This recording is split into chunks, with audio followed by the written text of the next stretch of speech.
Now, news of a PS5 Pro has been leaked, and we are expecting this around the holiday of 2024. Now, is this a surprise that there's going to be a PS5 Pro? Not really, because last generation, Sony also released a PS4 Pro, which had better capabilities. So it makes sense that they'd make a PS5 Pro under the idea that recently they're talking about how the consoles are struggling to keep up, or at least that's what they like to tell us, and that we should keep upgrading. However, my standard PS4 did fine for all the big hitters back in the day, for the Uncharted, Ghost of Tsushima. The games were well optimized. Again, they were exclusives. But when it comes to third party games, they may take a hit and a reduction in performance. So let's look at these leaked specs and see what they say. So some of the leaked specs for the PS5 Pro is a CPU upgrade, which enables it to go to a high CPU frequency mode. Now, this boosts the CPU by 10% over the base model, which on paper it really doesn't sound great. However, we are running into games these days where the CPU is turning out to be the bottleneck for the game and not the graphics. For example, we can go to Dragon's Dogma 2, which realistically is a poorly optimized game no matter what you're playing it on. Apparently there'll be a boost in audio, but I'm not sure how that works when we've got 3D spatial audio already on the PS5 with certain headsets, so I'm not sure how they can improve the audio. And the GPU will render 45% faster than the standard PS5. The PS5 currently has around 10-11 teraflops. PS5 Pro should have around 34. But they will be using something called PSSR, PlayStation Spectral Super Resolution. Now that seems to be on a very similar style to Nvidia's DLSS. Now what that does is it upscales resolutions, so you can make something that's going at 1080p look like it's running on 2K or 4K resolution, so images look sharper without impacting performance.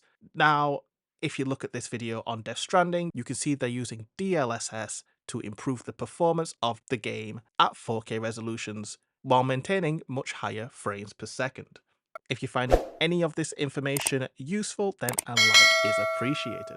Other rumours say that this may have a detachable disk drive, which would be similar to the PlayStation 5 Slim. Now, the PS5 Slim detachable disk drive costs £100, so I'm guessing that the PS5 Pros will also be the same.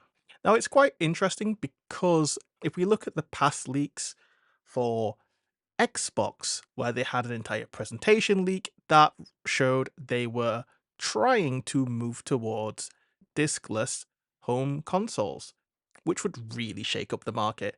Now, Sony might try and follow in the future too, but there doesn't seem like they're jumping on board right now. May I also say that a future without discs is not a great future. There are so many reasons why this is not good, and I should cover that again.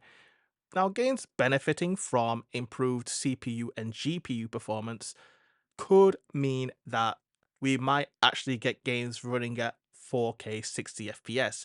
You know, on a console that on the box says it can do 8K resolutions, which probably means it can do an 8K image. We're at a point where it feels like we should be able to run every game at least 60 frames per second. Now, this GPU boost is also to improve ray tracing across future games. So we'll see how that turns out if these are true. Now, it's speculated that the GPU will be along the same power as the Radeon RX 7800 XT. Now, if you're curious how much that costs, don't worry, I've got you. You can buy that graphics card on the market for around £500. And saying that the PS5 alone was just around 400, 450, pretty good deal if true. Now, is the PS5 Pro worth the upgrade if based off these stats? Now, truthfully, no. I think you'll be fine. Just if you've already got a PS5, there is realistically no reason to upgrade.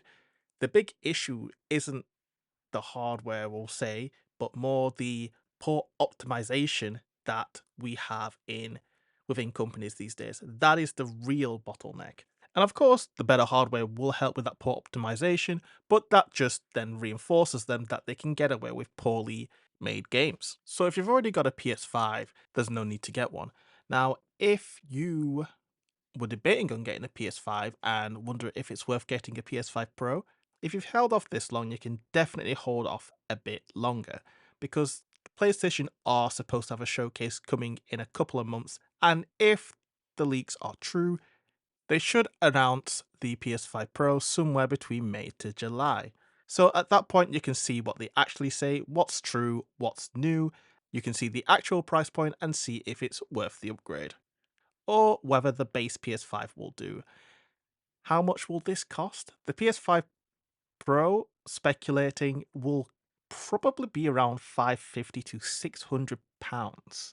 But again, we'll have to see if they announce it at a showcase.